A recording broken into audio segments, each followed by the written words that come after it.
이런 건강 정보들 한 번만 봐선 잘 기억 못 하십니다. 저장해놓고 여러 번 보시길 권해드립니다. 스트레스를 많이 받으면 비만이 된다는 말이 사실인가요? 스트레스로 인해서 비만이 되는 환자분들이 굉장히 많아요. 원래는 많이 먹어서, 많이 먹는 거에 비해서 덜 움직여서 의자에 앉아있는 생활이 많다 보니까 그래서 비만이 많아진다 이런 얘기도 있지만, 운동도 하고 그렇게 많이 먹지도 않는데 살이 계속 쪄요.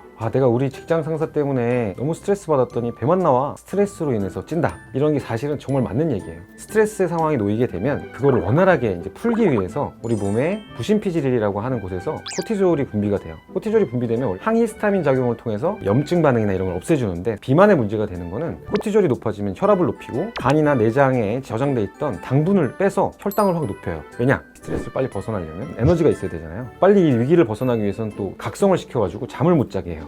스트레스 받았더니 단계 땡기네, 뭐 이런 얘기들을 하잖아요. 스트레스로 인해서 코티졸 분비가 많이 되면 이제 열량이 높은 음식을 찾게 돼요. 그러면 포도당도 높아진 상태, 그 다음에 고칼로리 음식을 먹게 되면 우리 몸에 췌장에서 분비되는 인슐린을 분비되게 해요. 인슐린은 무슨 역할을 하냐면 혈당이 너무 높아지네 하면은 그 혈당을 낮춰주는 역할을 하거든요. 근데 그 인슐린이 분비되면 과하게 분비된 혈당을 내장지방이나 피하지방 쪽으로 다시 저장을 시켜요. 또 코티졸에 의해서 높아진 혈당들은 대부분 내장지방으로 가요. 그래서 팔다리는 점점 마르는데 배만 나오는 분들은 대개 스트레스로 인해서 살이 찐다, 이렇게 볼 수가 있는 거예요. 그리고 뇌에서 우리가 포만감을 느끼는 호르몬이 렙틴이라는 게 있어요. 코티졸이 다시 높아지게 되면 렙틴이라고 하는 호르몬을 뇌에서 느끼지 못하게 해줘요. 렙틴을 못 느끼게 되면 어떤 일이 생기냐면 우리 몸이 뇌에서는 계속 굶주리고 있다고 생각해요. 기아 상태다. 그렇기 때문에 계속 먹게 만들어요. 근데 거기서 문제점이 또 생기는데, 기아 상태라고 뇌가 판단을 하기 때문에 못 움직이게 하는 그런 행동 변화가 일어나서 살이 더 찌게 되고요. 아까 코티졸이라고 하는 건 불면증을 유발한다고 그랬잖아요. 잠을 못 자게 되면 굶주림을 느끼는 그렐린이라고 하는 호르몬이 또 올라가요. 그러면 그렐린 때문에 음식을 또 찾는 거예요.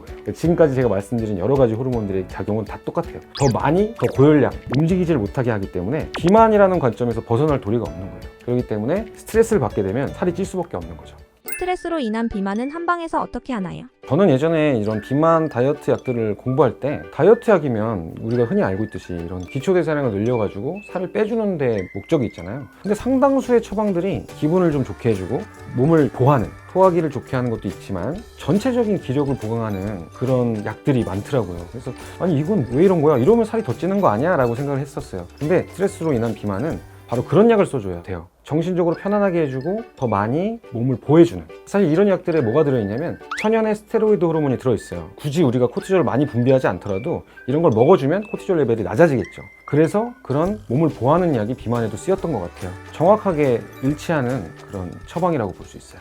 여러분들이 만약 열량이 막 땡기고 단계 땡기고 하는 그런 상황이 온다면, 내가 요즘 어떤 일이 있었지? 라고 한 번쯤 생각해보고, 이게 나한테는 굉장히 큰 스트레스구나 라는 걸 인지를 하면 먹는 거로 해결하는 게 아니라 다른 방향으로 해결을 하려고 해야 돼요. 이런 스트레스 상황에서 어떻게 하면 난 잘 벗어날 수 있을까? 어떻게 하면 힐링을 할 수 있을까? 이런 생각으로 바뀌어야 되는 거예요. 산책을 하고 반신욕을 하고 영화를 보고 독서를 하고 연애 같은 걸 하는 거 더 좋겠죠. 이런 것들도 좋은 방법이 될 것 같아요. 그렇게 함으로써 비만으로 가는 거를 끊고 다시 건강한 체중을 유지할 수 있게 되는 거겠죠. 갑자기 단 것이 땡기고 갑자기 고열량 음식이 땡기고 한다면 반드시 내가 요즘에 얼마나 많은 스트레스를 받는지 한번 체크해보고 그것을 다른 방향으로 풀기 위해 노려보시길 바랍니다. 지금까지 리브 건강 채널의 권순관 원장이었습니다. 감사합니다.